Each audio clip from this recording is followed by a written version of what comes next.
Ang ari-arian ng orihinal na shelter ay nananatiling buo.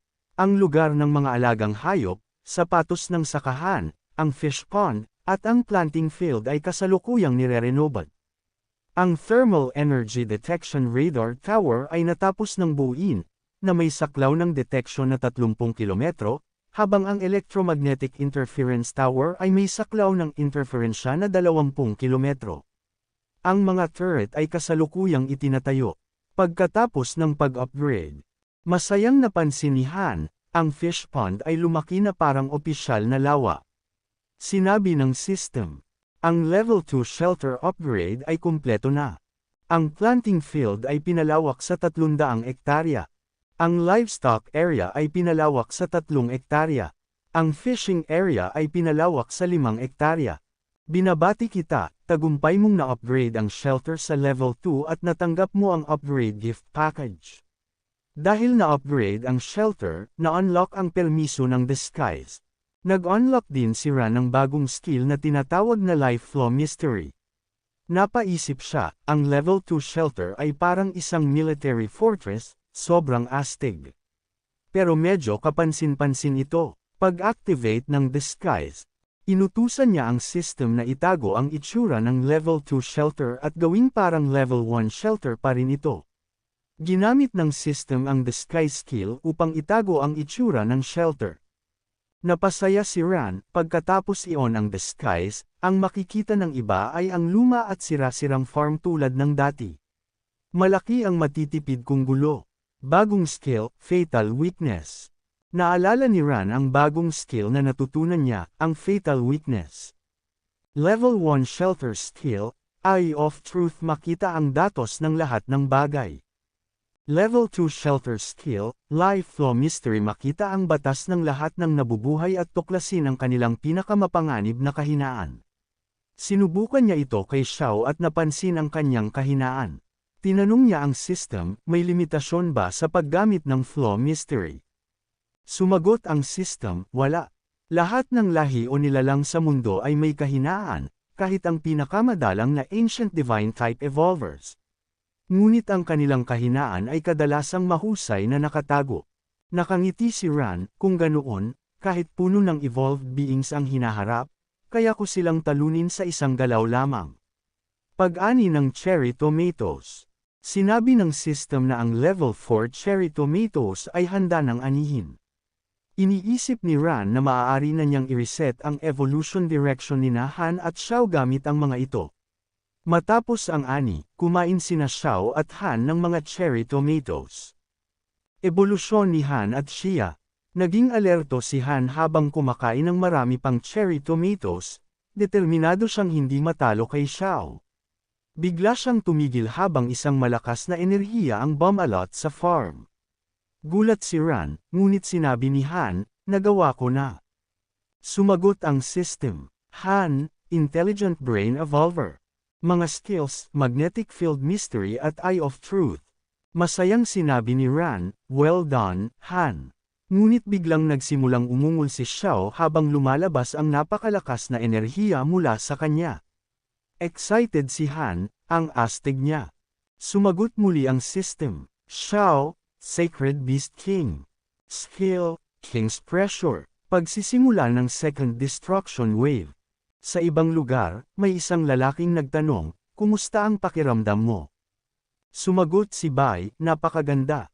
Isa akong atavistic evolver ngayon. Idinagdag niya, matagumpay kong nakuha ang Divine Gene at naging isang pioneer sa panahon ng mga Diyos.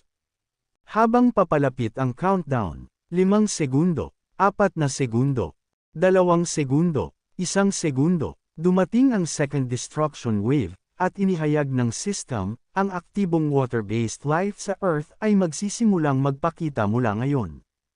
Ang Third Destruction Wave ay darating sa loob ng 60 araw.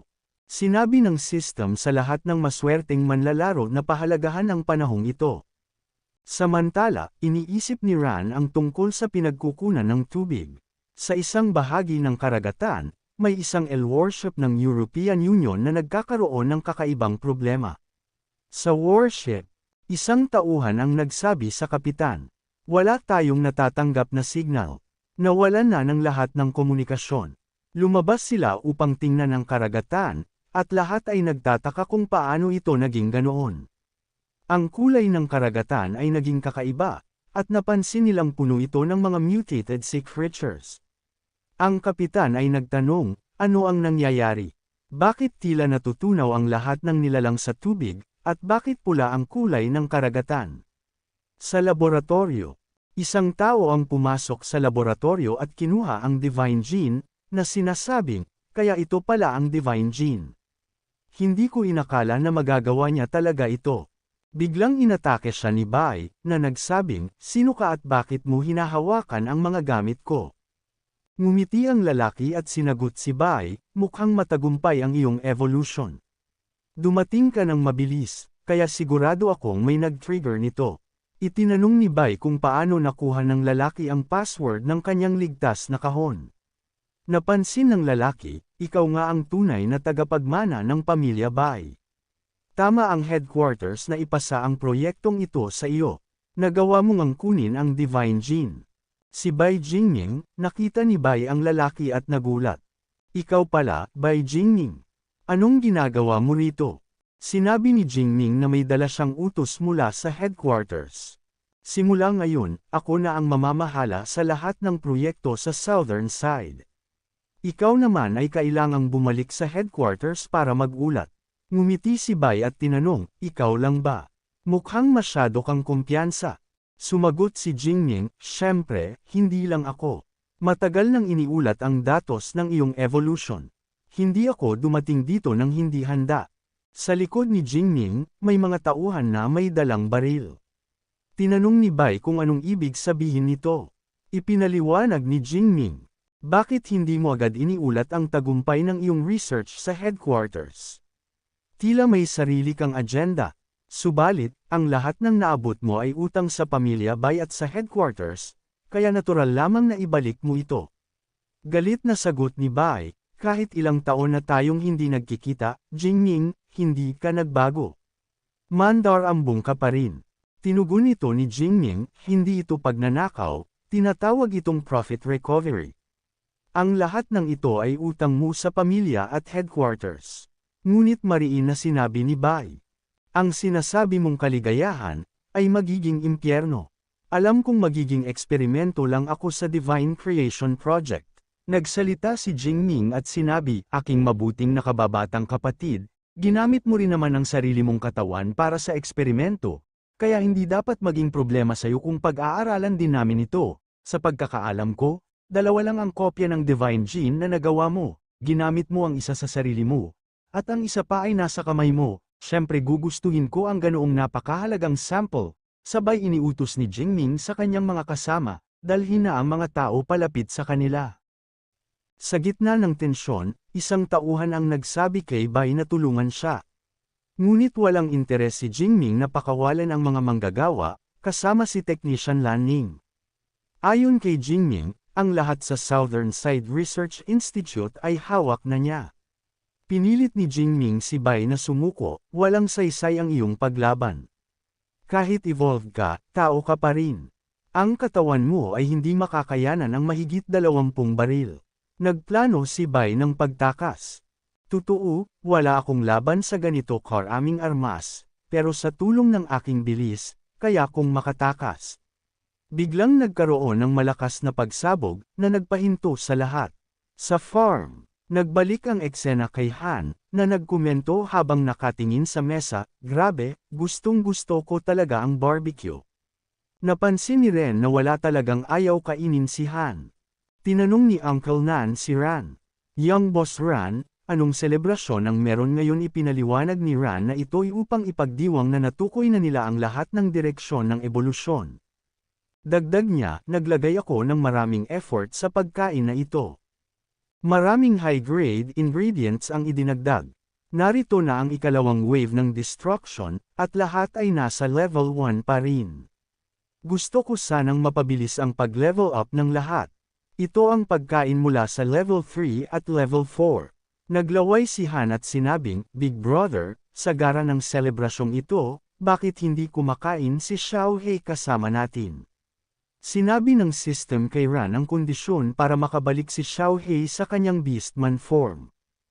Una ay i-deactivate ang Beast King mode, pangalawa ay magkaroon ng mababang pisikal na lakas, sobrang hina na hindi kayang mapanatili ang Beast King mode. Sinabi ni Ran, mukhang gusto ni Xiaohei ang kasalukuyan niyang anyo, kaya gumawa ako ng hiwalay na pagkain para sa kanya upang makakain siya sa labas. Nalungkot si Han at sinabing, sayang naman, mas gwapo siya kapag nasa tao niyang anyo. Biglang nagbigay ng babala ang system. Dalawang heat sources ang mabilis na papalapit sa farm. Ang mga heat sources ay tao, may bilis na 38 metro kada segundo, at parehong malubha ang mga natamong pinsala. Ang temperatura ng kanilang katawan ay bumabagsak, at darating sila sa farm sa loob ng 23 segundo. Naging mausisa si Ran at napaisip, bilis na 38 metro kada segundo. Mutant lang ang makakagawa nun. Nagulat siya nang makita si Bai na buhat sining sa kanyang likuran. Sa farm, sinubukan ni Bai pumasok sa farm ngunit napansin niya ang isang hindi nakikitang barrier na humaharang sa kanya. Ano ba ang meron sa farm na ito? Parang may invisible na pader na hindi ko malampasan, naiinis na sabi ni Bai. Napaisip siya, mukhang hindi niya ako tutulungan. Hindi ako pwedeng magtagal dito, baka mahanap ako agad ni Jingming. Nang paalis na siya, narinig niya si Ran na tumatawag sa kanya, mukhang aalis ka na lang na ganyan ang itsura mo. Nagulat si Bai pero naging alerto at sinagot ang pagtawag ni Ran. Sinabi ng system kay Ran. Data permission granted. Ang outsider na si Bai ay pinapayagan ng pumasok. Sinabi ni Ran kay Bai. Pasok ka na. Sa loob ng farm. Habang papasok si Bai, napansin niya ang malaking pagbabago sa farm. Ilang araw lang ang nakalipas, ito'y isang luma at sirang farm. Ngayon, para na itong isang fortress. Pero ang nakita ko sa labas, mukhang luma pa rin ito. Imposible itong maabot ng kasalukuyang teknolohiya. Ang farm na ito ay talagang kamangha-mangha. Sinabi ni Bai kay Ran. Kailangan ko ang tulong mo. Sumagot si Ran. Pwede kitang tulungan, pero anong kapalit? Sinabi ni Bai. Magbibigay ako ng impormasyon na magugustuhan mo. Tumahimik si Ran. Dagdag ni Bai. Ang evolutionary ability ko ay ang kontrolin ang gravity. Tinanong siya ni Ran. Paano ka nakasisiguro na gravity nga ito? Sinabi ni Bai. Ikaw ang pumatay sa Beast King sa Southern City Center, hindi ba? Inamin ito ni Ran. Ipinaliwanag ni Bai. Ang sugat sa katawan ng Beast King ay isang depression na resulta ng hypergravity compression. Maraming beses kung pinag-aralan ang video. Hindi malinaw ang mukha ng taong iyon, pero ang power pattern niya ay katulad sa'yo. Dagdag pa, ang high-speed flying state mo ay consistent sa katangian ng gravity control. Napangiti si Ran at sinabing, interesting, kahit magkaiba tayo ng pananaw sa ebolusyon, nagiging kahanga-hanga ka na sa akin. Pero napaisip ako, sino ka nga ba talaga? Sa farm, nakikita ni Ran si Han, Xiaohei, at si Uncle Nan. Sinabi ni Han, Big Brother, mabuti siya. Nasa green ang ilaw. Tumango si Ran, oo, nakikita ko. Nagtaka si Bai. Ano ang ibig sabihin ng green ang ilaw? Tinanong niya si Ran kung lahat ba sila ay naka-evolve na. Sumagot si Ran. Bakit ka nagugulat? Sinabi ni Bai. Namamanghalang ako sa bilis ng evolution nyo. At mukhang sobrang taas ng percentage ng perfect mutation dito. Lalo na itong wolf dog, parang kasing laki na ng maliit na bundok. Sinabi ni Ran, gaano ka pa katagal maguguluhan? Ang hacker boy sa likod mo ay malubha na ang kalagayan. Ibigay mo siya sa akin. Agad namang sumang-ayon si Bai. Pasensya na sa istorbo. Matapos iyon, makikita si Ning na nakahiga sa kama at sugatan. Si Ran ay ginagamot si Ning gamit ang karot. Paglabas ni Ran mula sa silid, sinabi niya, ang susunod na hakbang ay hintayin na lang siyang magising. Habang si Bai ay may mga tama ng bala sa katawan, napansin niya at nagkomento. Pumasok lang ako ng ilang minuto, at ganito na agad. Isa lang akong ordinaryong tao. Hindi ba't ang ganito kaseryosong sugat ay nangangailangan ng operasyon? Sumagot si Ran. May sarili akong paraan. Naunawaan ni Bai na tila lumampas na siya sa limitasyon. Sinabi ni Ran, ngayon, oras na para sabihin mo sa amin kung ano ang nangyari. Pagkaraan ng ilang oras, ibinalitan ni Ran na kinopya niya ang evolutionary genes ni Shia at ginamit ito sa sarili niya, na hindi lang nagligtas ng kanyang buhay kundi nagresulta rin sa perpektong mutasayon. Ipinakita ni Bai ang evolutionary gene at kinumpirma. Oo, tinawag ko itong divine gene. Bago ako umalis sa Research Institute, sinira ko ang ilang data at kinuha ko ang pangalawang portion ng divine gene. Naisip ni Ran ang tungkol sa divine gene at sinabi, angkop ang pangalan. Pareho ang epekto nito sa aking divine fruit. Kung ang pagkopya sa atavistic gene ni Xiao ay nagdulot ng atavistic evolution, ibig sabihin ba nito na maaaring ulitin ito gamit ang ibang uri ng evolutionary types? Nagkomento pa siya. Kung gayon, isa ka ng perpektong mutant. Pero bakit ganito kalubha ang mga sugat mo? Sinabi ni Bai. Hindi na mahalaga iyon. Para paikliin ang kwento, nalaman ng head office na sinisikreto ko ang resulta ng aking pananaliksik. Pinadala nila ang kapatid ko para kunin ang research ko at ibalik ako upang pag-eksperimentuhan. Sinuwerte lang ako at nakatakas sa pagkubkob nila. Narinig ni Han ang usapan at nagtanong. Paano hindi magiging mahalaga iyon? Ipinapasa mo ba talaga ang sarili mong pamilya para saktan ka? Naisip ni Ran ang tungkol sa pananaliksik kay Bai at nagtanong. Anong klaseng pamilya ito? Sinabi ni Han, siya ang kuya ko. Kung may magtatangkang saktan siya, siguradong papatayin ko sila. Hindi sumagot si Bai. Matapos ang ilang saglit, sinabi niya. Maliit na kapatid, hindi lahat ng miyembro ng pamilya ay kagaya nyo ng kuya mo. Maswerte ka, kaya pahalagahan mo siya. Ngumiti si Han at inisip na mula simula pa lang, lagi siyang umaasa sa kanyang kuya. Ano man ang gawin nito, susuportahan niya ito ng walang alinlangan. Pagninilay ni Ran. Sinabi niya, bagamat hindi pa tayo matagal magkakilala, sa bilis ng paggaling mo at sa pagiging kalmado mo, kaya mong gawin ang tamang desisyon upang makatakas. Simple lang dapat para sa iyo ang tumakas, pero paano ang taong nasa silid? Biglang naalala ni Bai Sining at ang babala nito. Mag-ingat ka. Nagpakita ng determinasyon si Bai at nagpaalala sa sarili na tulungan Sining kahit na may panganib. Sinabi ni Ran. Ayoko ng utang na loob, lalo na sa mga tanga na mahilig makialam. Hindi sumagot si Bai at iniwas ang tingin. Napaisip si Ran. Akala ko isa siyang walang puso at obsesyong siyentipiko na walang pakialam sa buhay. Mukhang nagkamali ako. Sinabi ni Bai na hindi siya magtatagal sa farm. Ang balita ng pagtakas ko at ang pagkuha ko ng divine gene ay nakarating na sa head office. Hindi magtatagal, hahanapin nila ako. Sa laki ng ambisyon nila, babaliktarin nila ang southern side para hanapin ako. Napakalaki ng hatik ng divine gene, sapat para baguhin ang mundo. Naisip ni Ran at nagtanong. Kung ganito ang sitwasyon, paano ka makakatakas kasama ang isang ordinaryong tao? Kahit makalabas ka sa southern side, saan ka pupunta? Nagkomento siya, ang atavistic gene na karaniwan lang noon, ngayon nagiging kayamanang pinag-aagawan ng mundo. Ipinaliwanag niya, alam kong huhulihin nila ako dahil dinaya ko ang head office. Plano kong tahimik na umalis ng bansa dala ang mga research materials at kagamitan ko. Pero hindi ko inaasahan na madiskubre ng isang insider mula sa head office. Ang ari-arian ko sa EU ay off-limit na, kaya maghahanap ako ng ibang paraan.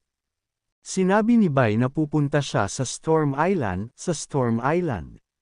Pinaliwanag ni Bai na ito ay isang isla sa gitna ng tatlong malalaking bansa, Yanhuang, European Union, at Ancient Egypt.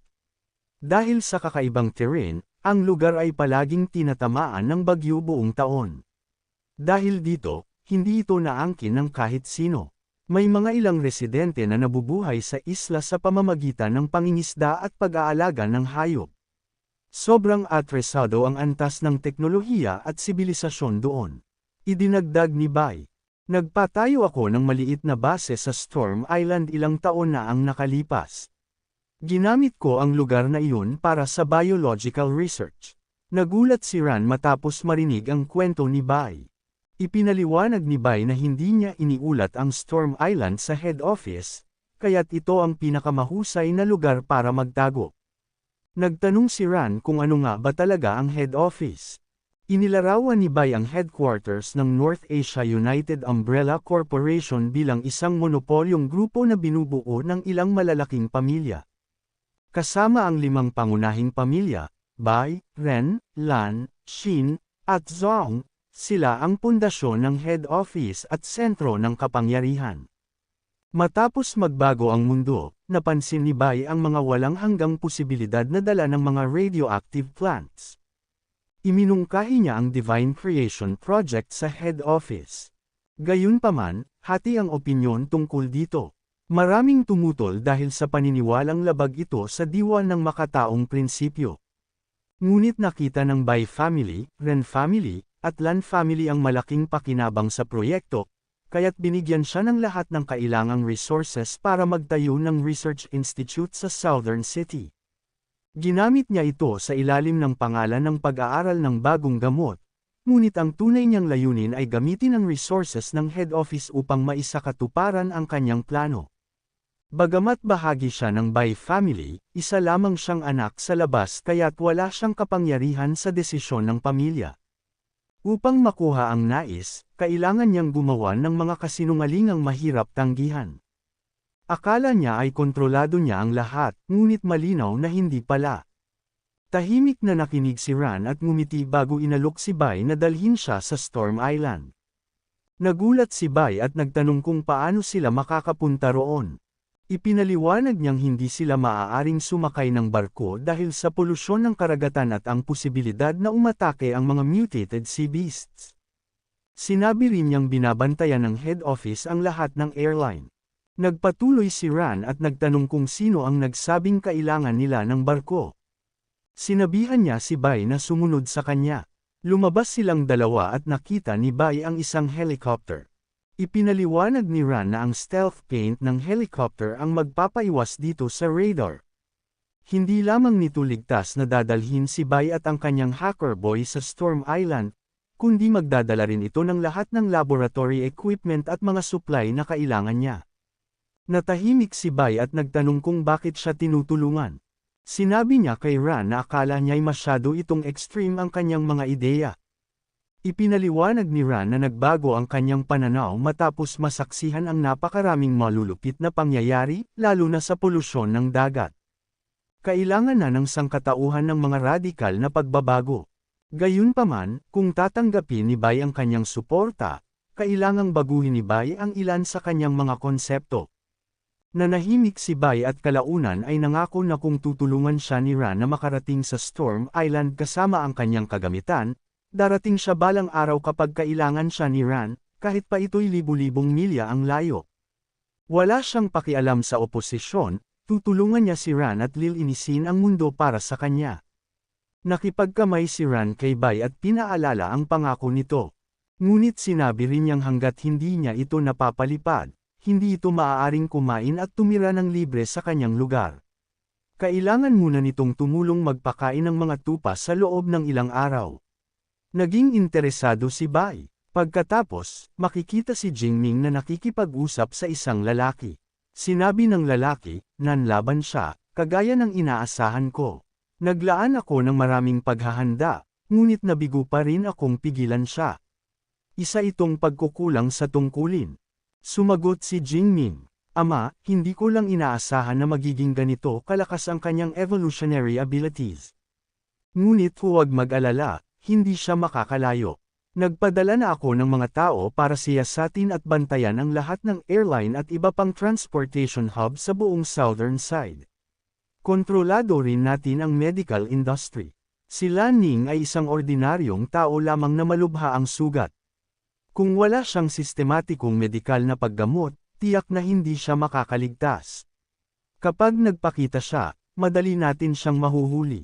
Nagkomento ang lalaki. Pagkatapos ng lahat, bahagi pa rin siya ng Lan family. Hindi natin maipapaliwanag ng madali kung sasaktan natin siya.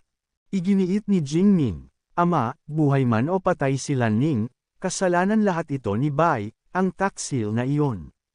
Wala itong kinalaman sa Bai family. Inutusan siya ng lalaki na ayusin ang bagay na ito. Tiniyak ni Jingming na gagawin niya ang nararapat. Idinagdag ng lalaki. Narinig ko na naabot mo na ang perpektong mutasayon, tama ba? Kumpirmado ito ni Jingming. Nagkomento ang lalaki. Hindi ko inaasahan na ang unang perpektong mutant sa 5 pangunahing pamilya ay magiging anak ko. Kung hindi lang dahil masyado kang baluktot mag-isip, magiging mahusay kang tagapagmana. Nagalit si Jingming matapos marinig ito. Nagpatuloy ang lalaki. Ang tagapagmana ng Bai family ay dapat pinakamahusay sa lahat ng aspeto. Huwag mo akong bibigwin, Jingming. Nanginginig ang mga kamay ni Jingming habang sinasabi. Kung hindi ko siya mahuhuli sa loob ng 3 araw, isusuko ko ang lahat ng pribilehiyo ko sa head office at sa pamilya. Pinaalala ng lalaki. Iyan ay pangako na ikaw mismo ang gumawa. Gusto kong makarinig ng magandang balita sa loob ng 3 araw. Matapos magtapos ang tawag, iniutos ni Jingming. Dalhin si Ren Xiao dito. Gusto kong tanungin siya ng personal. Sumagot ang lalaki. Oo, sir.